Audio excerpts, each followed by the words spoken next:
look at some word problem questions. Let's first take simple equation. Now, in this question, they said a number increased by 15 is 42. Find the number. What are we going to do? Before you can solve a word problem question, you must always understand the question. Now, a number increased by 15 is 42, which means that they add 15 to a number to give 42. So let the number be x. X plus 15 equal to 42. 42. So we bring this 15 to where this 42 is. Bringing 15 to 42, the sign will change. That will be x equal to 42 minus 15. X will be equal to 27. 42 minus 15 is what? 27. So that solves that. Then we look at H problem. If they said John is 5 years older than Mary, if Mary is 12 years old, how old is John? Practically, we add both of them together. 12 plus 5 is 17 years. So John is 17 years older. Now we explain. Let's say Mary is a year old, right? And John is 5 years older than Mary. What do you think John's age will be? 5 plus 1, which is 6. So John will be 6 years. If Mary is 10 years and John is 5 years older than Mary, it will be 10 plus 5, which is 15 years. John's age is 15 years.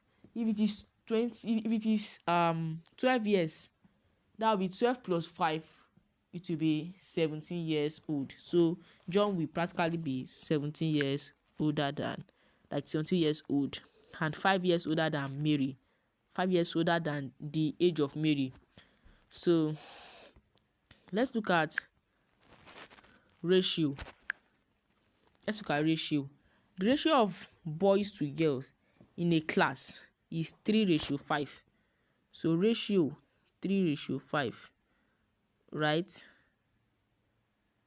Like 3:2 rather. So the 3 parts, since it's the boys that comes first, the 3 parts goes to the boys. The 3 parts is for the boys, and the 2 parts is for the girls, right? Now, they now say that there are 15 boys, which means that out of the 5 ratio, because we must first add these 2 ratios together, that will be 3 plus 2.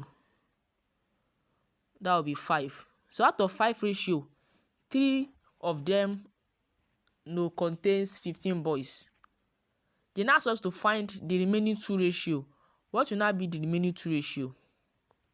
Now, taking that, before us find a part out of it. Finding a part, we say that, taking a part, we say that 15 over 3, because there are 15 boys and 3 ratio. So we divide 15 by 3 to give us 5. Then we multiply it by these 2 that is for the girls. That will be 5 times 2. So practically we have 10 girls. So 15 boys and 10 girls. Let's take a look at percentage. They said a student scored 36 marks out of 50. So 36 over 50, right? What percentage did the student score? That's why I told you, let us do percentage. You said I did not need. You see, this is a question of that percentage. If we did not do percentage the other time, how are we going to be able to solve this?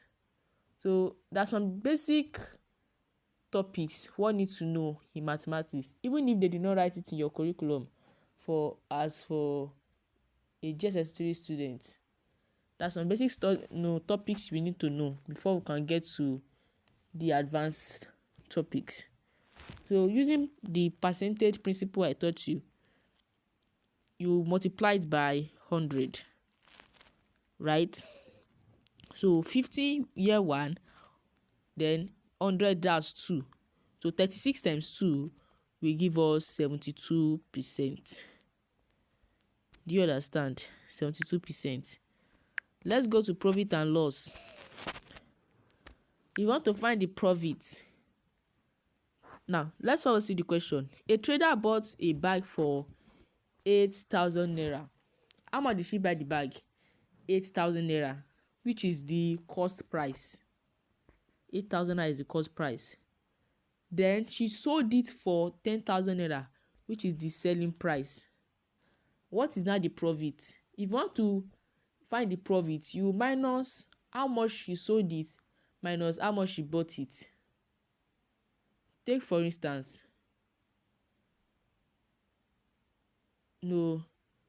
there is a particular cloth I bought for 2,000 naira. Then I sold it to you for 5,000 naira. What is my profit? That will be 5,000 naira minus 2,000 naira, which is 3,000 naira. So 3,000 naira is my profit. Same as this question. She bought the bag for 8,000 naira. So she sold it for 10,000 naira. What is her profit? Cost price is 8,000 naira. Selling price is 10,000 naira.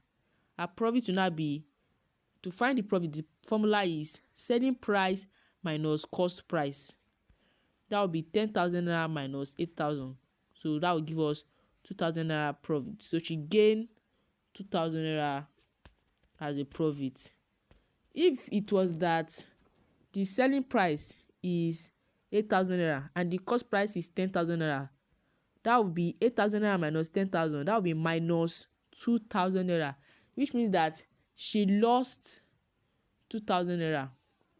But in this question, she gained 2,000 because the selling price is more than the cost price.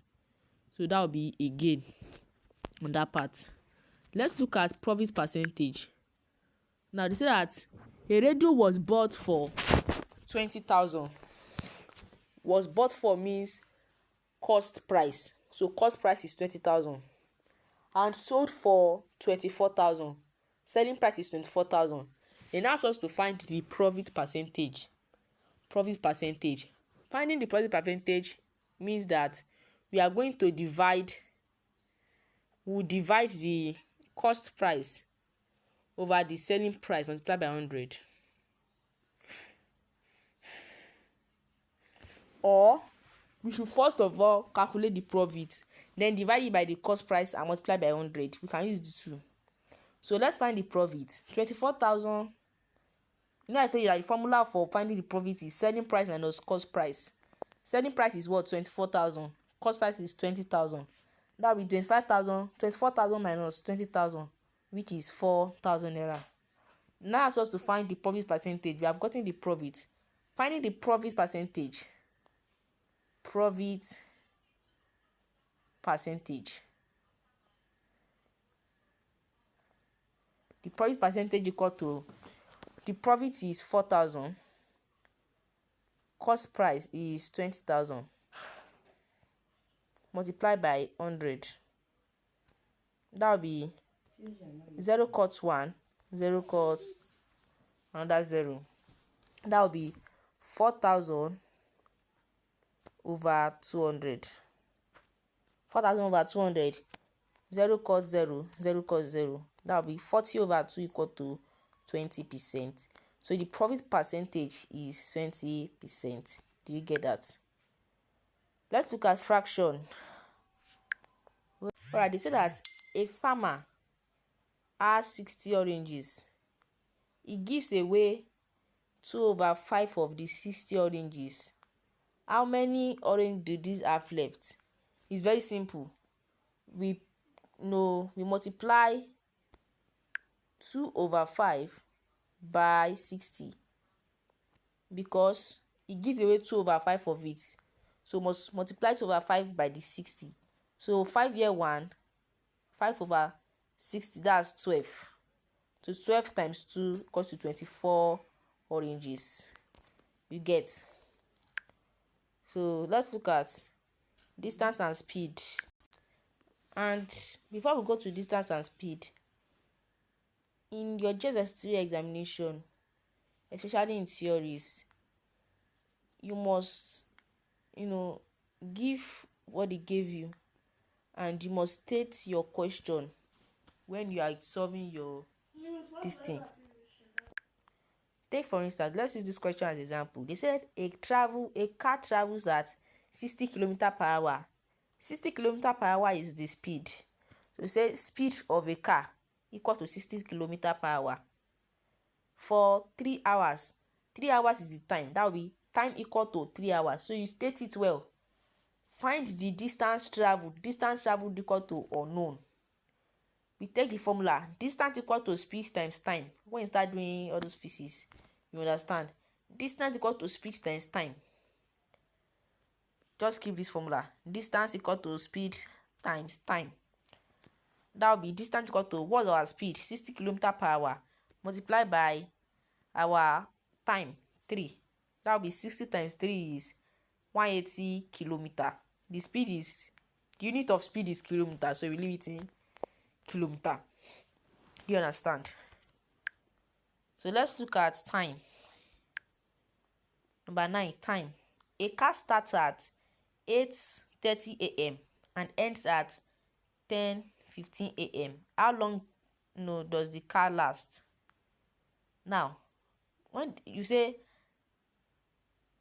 time the lesson starts 8:30 a.m. and time it end 10:15 a.m. How long does the lesson last? That will be 10:15 a.m. minus 8:30 a.m. If you minus it, it will give us 1 hour 45 minutes. Do you understand? Then look at the last one. Algebraic word problem. 3 times a number is 24. Find the number.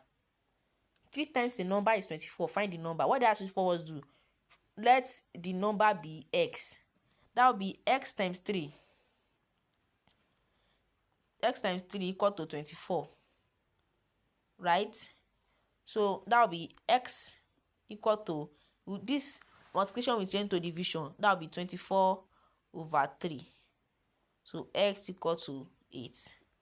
That's it. So you do these ones so as to test your level of understanding. Then you check the answer from here.